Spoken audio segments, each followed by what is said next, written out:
सर्वांचे लक्ष लागून राहिलेल्या बेळगाव महानगरपालिकेच्या महापौर उपमहापौर निवडणुकीत 23वे नूतन महापौर म्हणून अखेर मंगेश पवार आणि उपमहापौर म्हणून वाणी जोशी यांनी बाजी मारली। शनिवारी महापालिकेच्या मुख्य सभागृहात हात उंचावून मतदान घेण्यात आल्यानंतर प्रादेशिक आयुक्त संजीव शट्टन्नावर यांनी ही निवड जाहीर केली। महापौर पदाचे उमेदवार मंगेश पवार यांच्या बाजूने 40 जणांनी हात उंचावून मतदान केले, तर त्यांचे प्रतिस्पर्धी बसवराज मारुती मोदगेकर यांच्या बाजूने 20 जणांनी मतदान केले, तर 5 जण गैरहजर राहिले। त्यामुळे प्रादेशिक आयुक्त संजीव शट्टन्नावर यांनी 20 मतांनी मंगेश पवार यांना विजयी घोषित केले, तर उपमहापौर पदाच्या उमेदवार वाणी जोशी यांच्या बाजूने 40 जणांनी हात वर करून मतदान केले, तर त्यांच्या प्रतिस्पर्धी उमेदवार लक्ष्मी राघवेंद्र लोकरी यांच्या बाजूने 20 जणांनी मतदान केले। त्यामुळे प्रादेशिक आयुक्तांनी वाणी जोशी यांना विजयी घोषित केले। सकाळी 9 वाजल्यापासून महापौर उपमहापौर निवडणुकीची प्रक्रिया महापालिकेच्या मुख्य सभागृहात सुरू होती।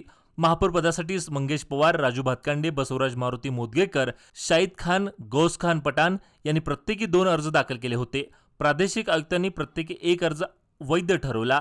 ज्या कोणाला निवडणुकीतून माघार घ्यायची आहे त्यांनी अर्ज माघार घ्यावेत असे सांगितले। त्यानंतर राजू भातकांडे, शाहिद खान पठाण यांनी निवडणुकीच्या रिंगणातून माघार घेतली।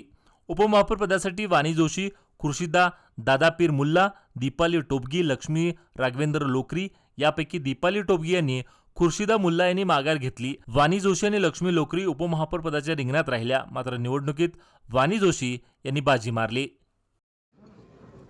ಮಹಾಪೌರಾಗಿ ಮಂಗೇಶ್ ಪವಾರ್ ಅವರು ಆಯ್ಕೆಯಾಗಿದ್ದಾರೆ। ಅದೇ ರೀತಿ ಉಪಮಹಾಪೌರಾಗಿ ಶ್ರೀಮತಿ ವಾಣಿ ವಿಲಾಸ್ ಜೋಶಿ ಅವರು ಆಯ್ಕೆಯಾಗಿದ್ದಾರೆ।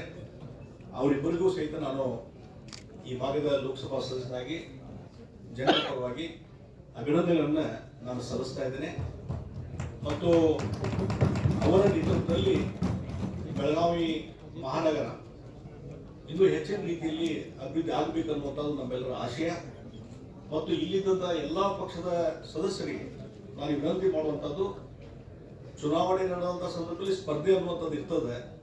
ಚುನಾವಣೆ ಆದಮೇಲೆ ನಾವೆಲ್ಲರೂ ಒಗ್ಗಟ್ಟಾಗಿ ಈ ಒಂದು ಬೆಳಗಾವಿ ಅಭಿವೃದ್ಧಿ ದೃಷ್ಟಿಯಿಂದ ಏನು ಕೆಲಸ ಮಾಡಬೇಕು ಅನ್ನುವಂಥದ್ದು ಎಲ್ಲರೂ ಪರಸ್ಪರ ಸಹಕಾರದಿಂದ ರಾಜ್ಯ ಸರ್ಕಾರದಿಂದ ಏನೇನು ಯೋಜನೆ ತರಬೇಕು, ಏನೋ ಇನ್ನೂ ಹೆಚ್ಚಿನ ಅನುದಾನ ತರಬೇಕು, ಕೇಂದ್ರ ಸರ್ಕಾರದಿಂದ ಏನು ಅನುದಾನ ತರಬೇಕು ಮತ್ತು ಕೇಂದ್ರ ರಾಜ್ಯ ಸರ್ಕಾರದ ಏನು ಇದು ಯೋಜನೆಗಳು ಬಂದಿರ್ತವೆ ಅದನ್ನ ಸರಿಯಾದ ರೀತಿಯಲ್ಲಿ ಯಾವ ರೀತಿ ಅನುಷ್ಠಾನ ಮಾಡಬೇಕು ಅನ್ನುವಂಥದ್ರ ಬಗ್ಗೆ ಎಲ್ಲರೂ ಕೂಡಿಕೊಂಡು ಒಂದು ಸಂಘಟಿತವಾಗಿ ನಾವು ಕೆಲಸ ಮಾಡಿದ್ರೆ ಬಹುಶಃ ಬೆಳಗಾವಿ ಒಂದು ಮಾದರಿಯಾದಂಥ ಮಹಾನಗರ ಆಗಲಿಕ್ಕೆ ಸಾಧ್ಯತೆ।